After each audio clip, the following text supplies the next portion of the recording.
जिन कर्मचारियों की duty election duty में लगी हुई है वह इलेक्शन ड्यूटी करने से पहले इस वीडियो को सुन लें और उसको अवश्य देख लें। इस वीडियो में उनके प्रश्नों के बहुत सारे उत्तर देने की कोशिश की गई है और वो चुनाव कराने में बहुत मदद करेंगे। नेक्स्ट स्लाइड है प्रश्न नंबर 1, चेकलिस्ट एनेक्सर 19 से किन चीज़ों का मिलान किया जाता है। तो इसका सही उत्तर है मतदान कराने के लिए मिले पोलिंग सामग्रियों का। जब पोलिंग पार्टी रवाना होती हैं तो पोलिंग कराने के लिए उन्हें इलेक्शन कमीशन से कुछ सामान दिया जाता है जिनकी लिस्ट और सूची एनेक्सर 19 में दी गई होती है। अगली स्लाइड में क्वेश्चन नंबर 2, वास्तविक मतदान के कितनी देर पूर्व मॉक पोल कराना सही है या कब कराना चाहिए।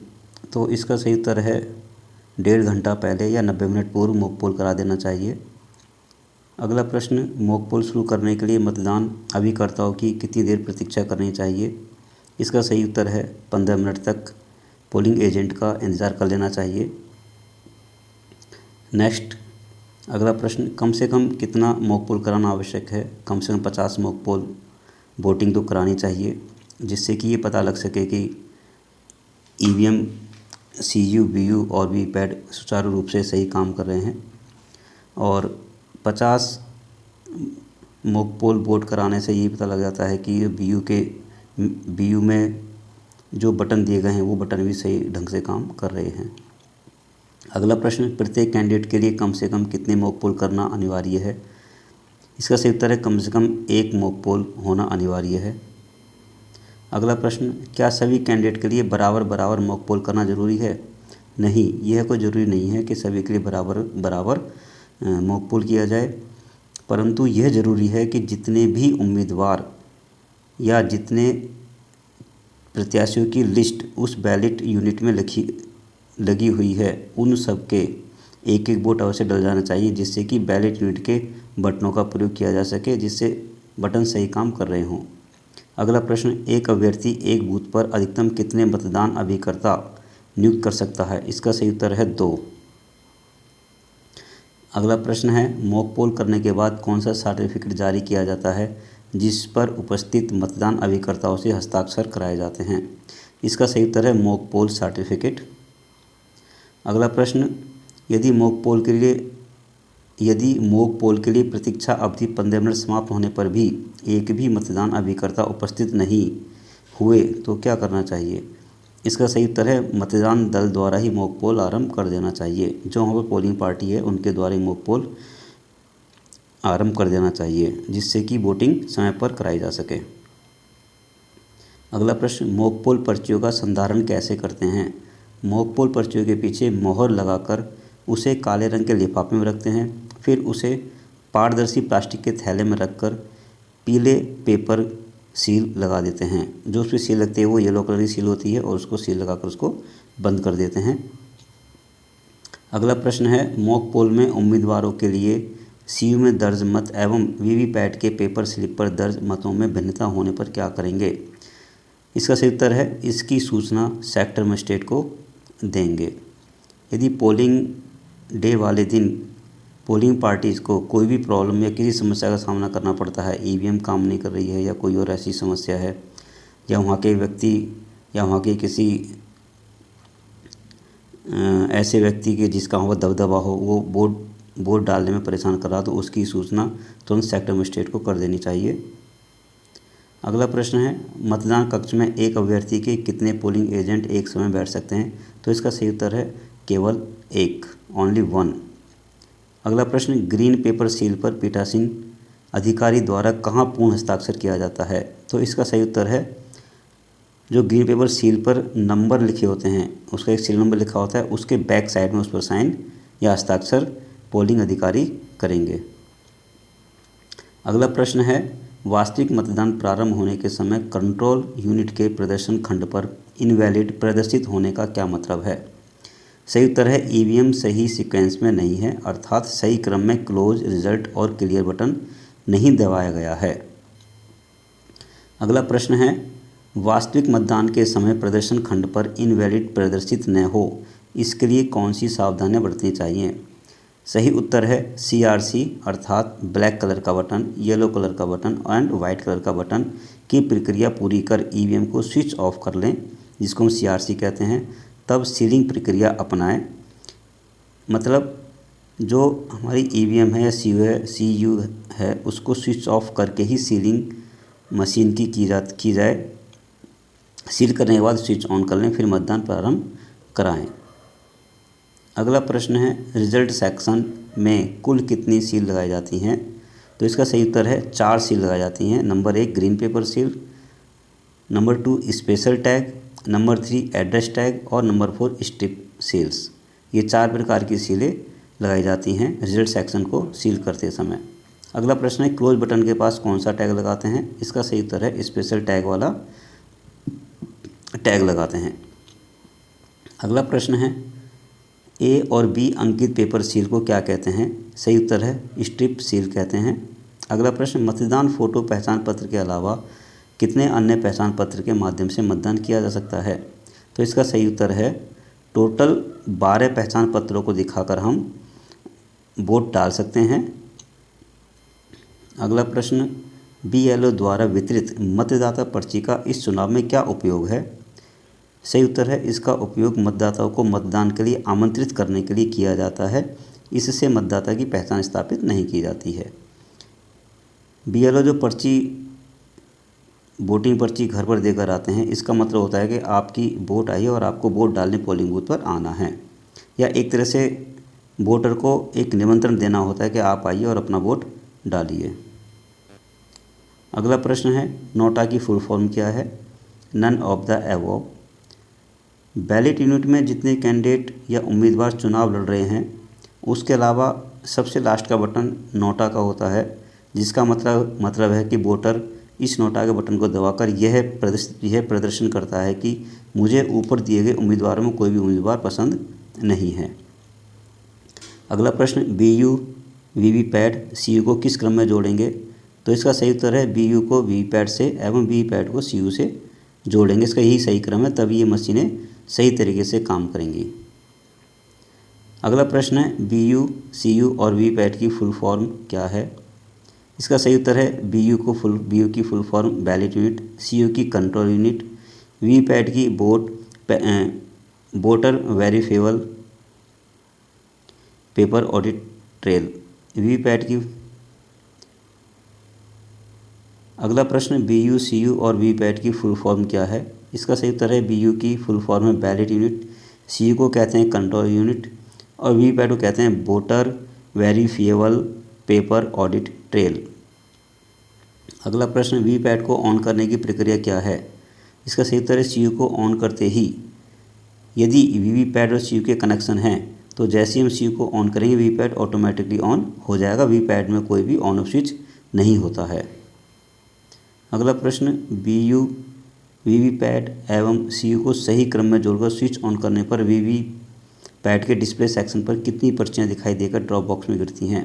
इसका सही उत्तर है 7 पर्चियां, जिसका अर्थ होता है कि VVPAT में लगे हुए 7 सेंसर ठीक ढंग से काम कर रहे हैं। अगला प्रश्न EVM की फुल फॉर्म क्या है? इसका सही उत्तर है इलेक्ट्रॉनिक वोटर मशीन। अगला प्रश्न किसी मतदान केंद्र के मतदाता होने के लिए मतदाता का किस सूची में नाम होना अनिवार्य है?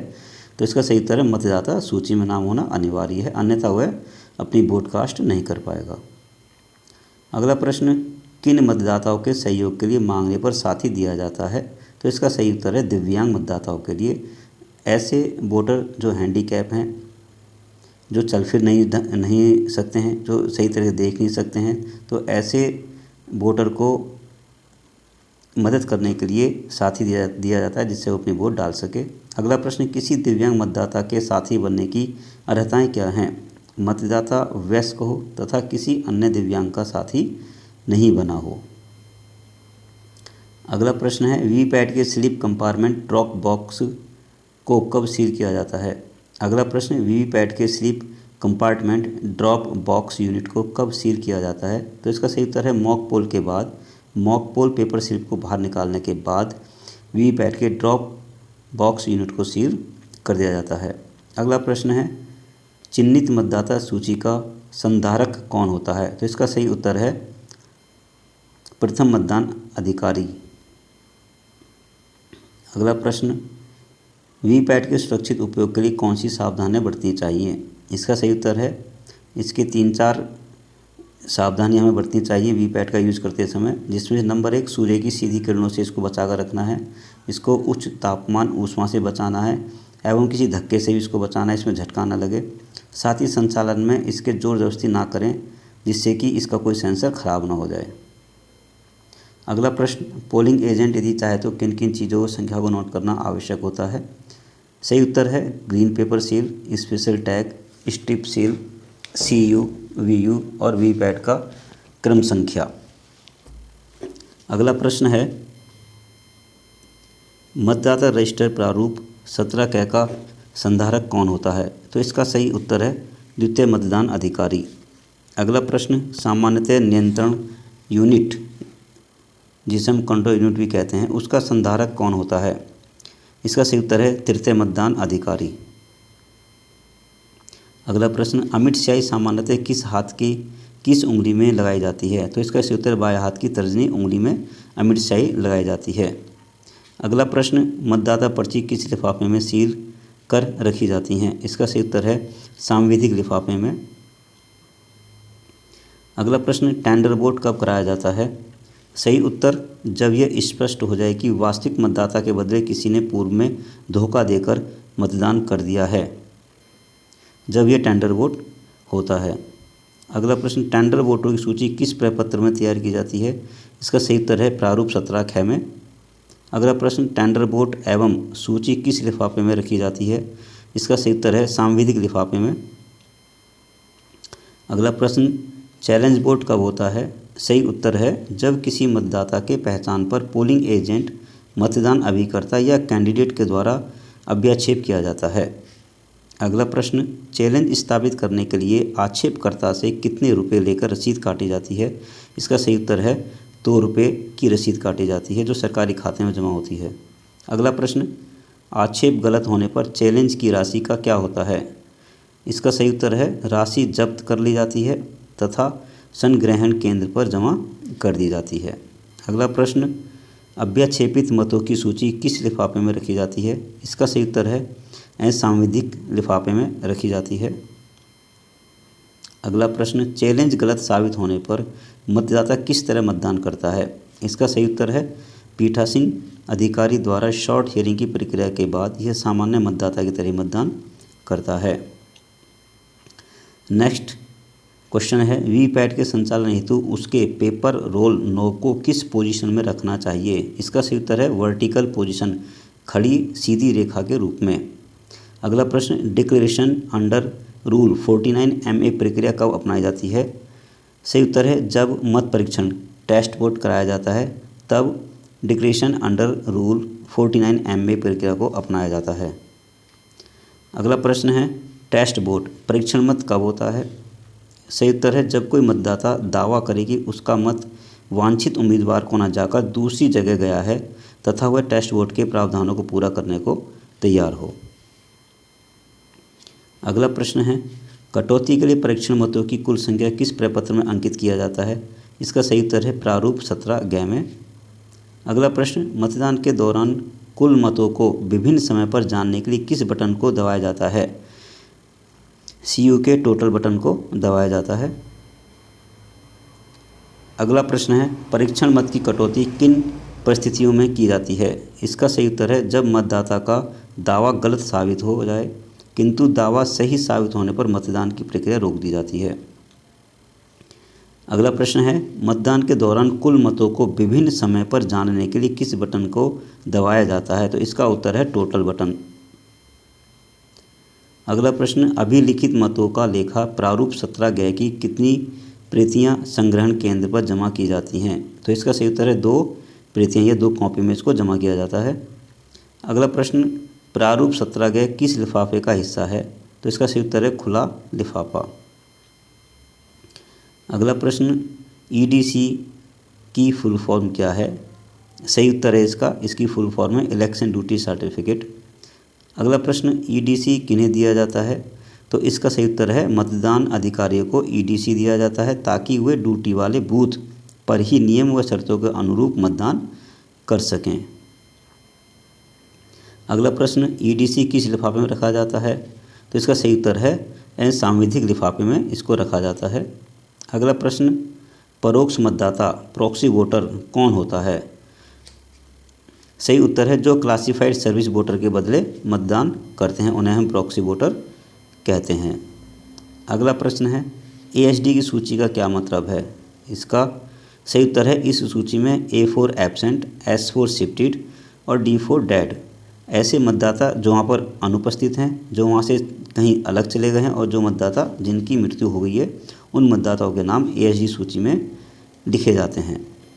अगला प्रश्न है, परोक्ष मतदाता प्रॉक्सी वोटर की किस उंगली में अमिट स्याही लगाई जाती है?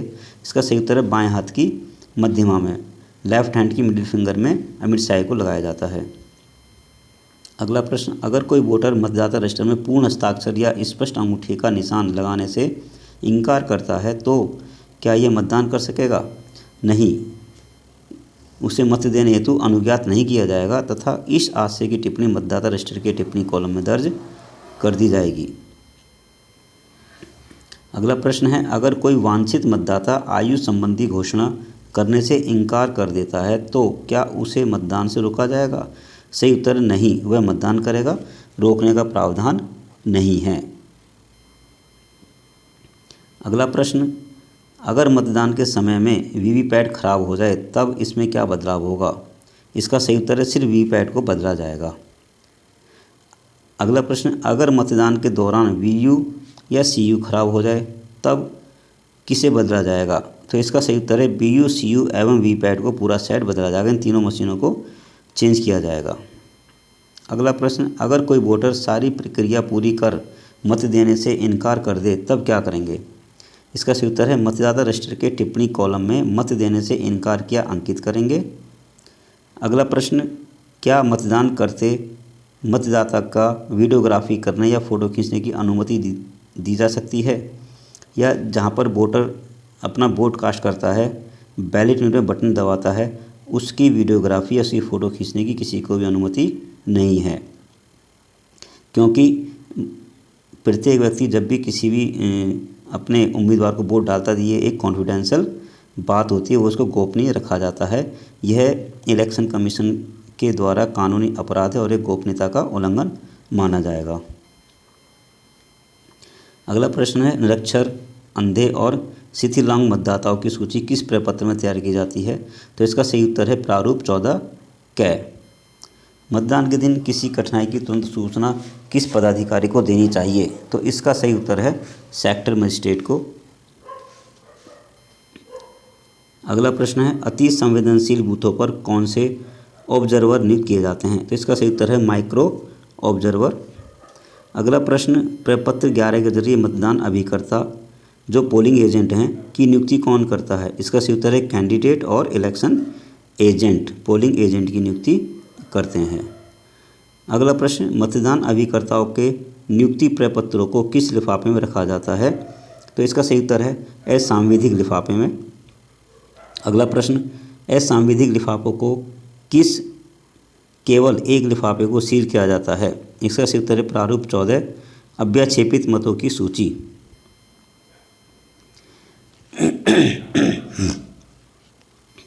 अगला प्रश्न, यदि उनकी उपस्थिति हो तो यथासंभव ईवीएम उन्हीं के समक्ष बंद कर सील किया जाता है।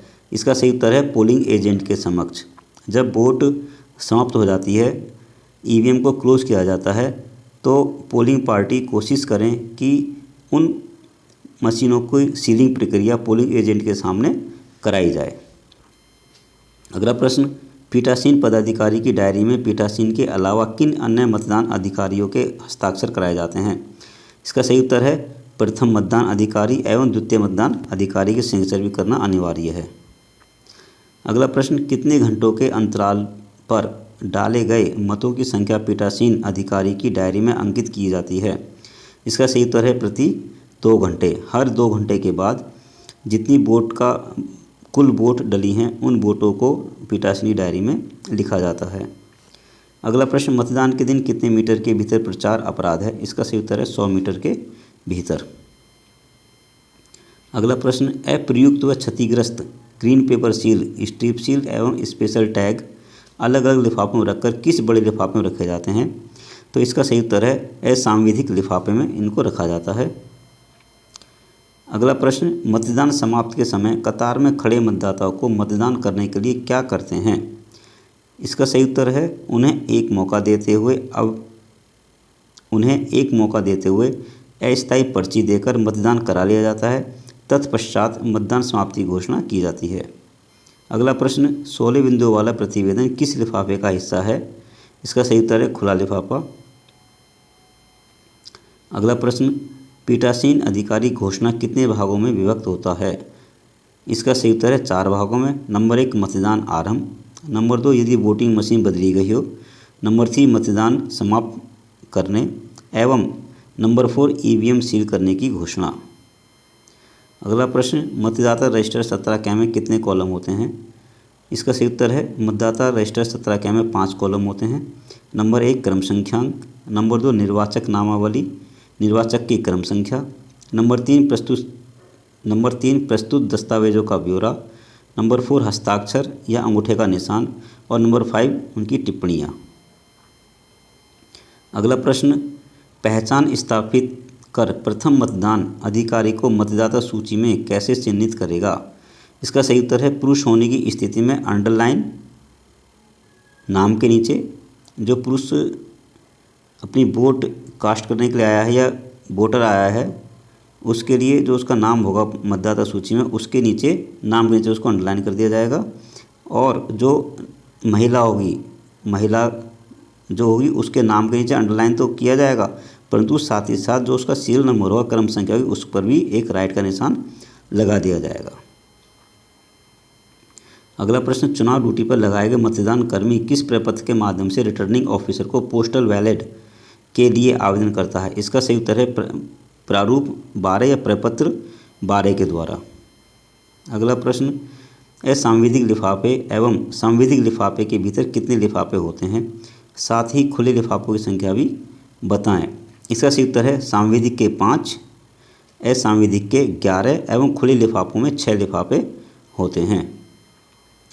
अगला प्रश्न है, यदि कोई मतदाता प्रक्रिया पूरी कर बैलेट निर्गत कराकर मतदान करने से इनकार कर देता है, अब सीयू के जलते बिजी लैंप एवं बीयू के रेडी लैंप का क्या करेंगे? इसका सही उत्तर है इस स्थिति में उसी पर दूसरे मतदाता को मतदान करने के लिए कहेंगे। अगर वह बिल्कुल ही तैयार न हो तब मशीन को स्विच ऑफ कर दोनों लैंप बुझा देंगे, फिर ऑन कर आगे का मतदान कराएंगे। अगला प्रश्न है, यदि आपके मतदान केंद्र पर 20 उम्मीदवार मैदान में हैं तो वहाँ कितने बैलेट यूनिट उपयोग में लाए जाएंगे? इसका सही उत्तर है 2। अगला प्रश्न, 2 बैलेट यूनिट के क्रम की पहचान कैसे करेंगे? इसका सही उत्तर है स्लाइड स्विच के पारदर्शी विंडो से पढ़कर। जो बैलेट यूनिट होती है उस पर एक ट्रांसपेरेंट एक स्विच होता है। यदि उसमें 2 मशीन है तो एक पहली जो मशीन लगी उसका नंबर 1 पर स्विच रहेगा और दूसरी मशीन का स्विच नंबर 2 पर रहेगा। यदि मतदान केंद्र पर 2 बैलेट यूनिट उपयोग में लाई जानी है तब कनेक्शन कैसे होगा? इसका सही उत्तर है पहले BU1 को वीपैट से जोड़ेंगे, फिर वीपैट को CU से जोड़ेंगे और फिर VU2 को VU1 से जोड़ देंगे। यही सही क्रम है एक दूसरे से कनेक्शन करने का। अगला प्रश्न, वोटर स्लिप में कौन कौन सी जानकारियाँ भरी जाती हैं? इसका सही उत्तर है संसदीय क्षेत्र का नाम, मतदाता रजिस्टर की क्रम संख्या, मतदाता सूची का क्रम संख्या एवं मतदान अधिकारियों के लघु हस्ताक्षर उसके इनिशियल साइन कराए जाते हैं। अगला प्रश्न है, किस बटन को दबाने के साथ ही मतदान प्रक्रिया समाप्त हो जाती है? इसका सही उत्तर है क्लोज बटन। अगला प्रश्न, मतदान समाप्ति पर कौन सा प्रपत्र की प्रति पोलिंग एजेंट को दी जाती है? इसका सही उत्तर है अभिलिखित मतों का लेखा प्रारूप 17 ग। अगला प्रश्न, मतदान प्रक्रिया समाप्त करने स्विच ऑफ एवं ईवीएम के सभी यूनिट का संबंध विच्छेद करने का उचित क्रम क्या है? इसका सही उत्तर है पहले क्लोज बटन दबाया जाएगा, फिर स्विच ऑफ किया जाएगा और अंततः लास्ट में उस मशीन को डिस्कनेक्ट किया जाएगा। अगला प्रश्न, मतदान समाप्ति के पश्चात किस यूनिट के पावर पैक बैटरी को निकाल लेने का निर्देश है? इसका सही उत्तर है वीवीपैट का। आगे कुछ और अन्य जानकारी। मतदान प्रक्रिया के पश्चात जमा किए जाने वाले सामग्री। मतदान प्रक्रिया के पश्चात जमा की जाने वाली सामग्री, जब इलेक्शन ख़त्म हो जाता है तो उसमें जब मतदान या पोलिंग पार्टियाँ मशीन को जमा करने पहुँचती है तो उन्हें क्या क्या सामान जमा करना होगा। उसमें नंबर 1 है सील्ड ईवीएम एंड वीवीपैट, दोनों मशीनें सील्ड होनी चाहिए। नंबर 2 पर सील्ड मॉक पोल का डब्बा होना चाहिए, जिसमें वीवीपैट के जो ड्रॉप बॉक्स में 7% निकली थी और जो मॉक पोल की पर्चियाँ थी वो एक ब्लैक कलर के डब्बे में बंद है, वो सील होना चाहिए। पहला पैकेट खुला लिफाफा ईवीएम के प्रपत्र होने चाहिए जो सफ़ेद रंग में होते हैं। दूसरा पैकेट खुला लिफाफा स्क्रूटी प्रपत्र होता है जो सफ़ेद रंग का होता है। पाँचवा जो होता है तीसरा पैकेट होता है वो बंद लिफाफा होता है, स्टैट्यूटरी लिफाफा जो सफ़ेद रंग का होता है। नंबर 6 चौथा पैकेट होता है वो बंद लिफाफा होता है, उसमें नॉन स्टैट्यूटरी लिफाफा जो पीले रंग का होता है। सातवां और पाँचवां पैकेट होता है भूरे रंग का। नंबर 8 छठा पैकेट होता है नीले रंग का। एंड नंबर 9 पर होती है वीवीपैट की बैटरी। पहला पैकेट जो खुला लिफाफा है ईवीएम के प्रपत्र जो सफ़ेद रंग में आते हैं, इसके अंदर प्रारूप 17 गए मतों का लेख 2 प्रति में रिकॉर्ड किया गया है, वो रखा जाता है। आगे नंबर 2 पीठासीन की रिपोर्ट होती है। भाग 1 मॉक पोल सर्टिफिकेट होता है इसके अंदर जो पीठासीन रिपोर्ट करते हैं। नंबर 2 पर सीयू की पावर पैक रिप्लेसमेंट होती है, यदि इलेक्शन के दौरान बैटरी को रिप्लेस किया गया तो उसका सर्टिफिकेट होता है। भाग 3 में प्रेस्ड क्लोज बटन होता है कि बटन को कब क्लोज किया गया, कब दबाया गया है। भाग 4 में EVM VVPAT replacement during mock poll, यदि मॉक पोल के समय कोई सी मशीन रिप्लेसमेंट की गई है तो उसका विवरण दिया होता है। भाग 5 में EVM VVPAT replacement during actual poll, यदि एक्चुअल पोल में एक तो मॉक पोल में हमने चेंज की तो उसका भी रिप्लेसमेंट, उसका भी एक सर्टिफिकेट होगा। यदि एक्चुअल पोल में भी यदि हमने कोई ईवीएम या वीवीपैट को रिप्लेसमेंट किया है तो उसका भी इन्फॉर्मेशन, उसके सर्टिफिकेट भी उसमें होता है। नंबर 3 मॉक पोल पर्चियाँ जो काले लिफाफे में होती हैं, सील करके पारदर्शी डब्बे में पीले रंग की स्ट्रिप से उसको सील कर दिया जाता है। दूसरा पैकेट होता है खुला लिफाफा स्क्रूटी प्रपत्र जो सफ़ेद रंग का है, इसमें नंबर 1 पीठासीन की डायरी होती है एनेक्सर 7 में। नंबर 2 मतदाता रजिस्टर प्रारूप 17 क्या होता है। प्रारूप 14 के इसमें क्या होगा कि नेत्रहीन आसक्त मतदाताओं की सूची होगी। नंबर 2 नेत्रहीन आसक्त मतदाताओं के साथी द्वारा घोषणा एनेक्सर 18 में होगी। नंबर 4 विजिट सीट, जब एक्चुअल पोल होता है तो उस दिन पोलिंग बूथ पर जैसे सेक्टर मजिस्ट्रेट या माइक्रो ऑब्जर्वर या कुछ पुलिस दस्ते के लोग घूमने के लिए आते हैं, तो जो वहाँ पर पोलिंग पार्टी होती है, जो पीओ होता है, वो विजिटर रजिस्टर में उनके साइन करवाता है। तीसरा पैकेट बंद लिफाफा होगा स्टैट्यूटरी पैकेट में। नंबर 1 इसमें मतदाता सूची की चिन्हित प्रति होगी। नंबर 2 में मतदाता पर्ची जो उपयोग में लाई गई हैं वो होंगी। Number 3 use standard ballot paper होगा और निविदत मतों की सूची प्रपत्र 17 ख भी इसी में होगा। Number 4 unused standard ballot paper भी साथ में रखे जाएंगे। और नंबर 5 जो चैलेंज वोटों की सूची है वो भी इसमें रखी जाएगी। अगला होगा चौथा पैकेट जो बंद लिफाफा होगा, इसे हम नॉन स्टैट्यूटरी पैकेट कहते हैं जो पीले रंग का होता है। इसमें नंबर 1 क्या होगा, मतदाता सूची की अन्य प्रतियाँ होंगी। नंबर 2 में प्रपत्र 10 पोलिंग एजेंट की नियुक्ति पत्र होगा। नंबर 3 में प्रपत्र 12 ख ईडीसी का लिफाफा होगा। नंबर 4 पीठासीन की घोषणा भाग 1 से भाग 5 तक होगी। नंबर 5 एनेक्सर 8 नगद राशि और रसीद जो सील्ड होंगी वो रखी जाएंगी इसमें। नंबर 6 में unused paper seal special tag जो ड्यूरिंग द पोलिंग जिनका हमने यूज़ नहीं किया है वो होंगे इसमें।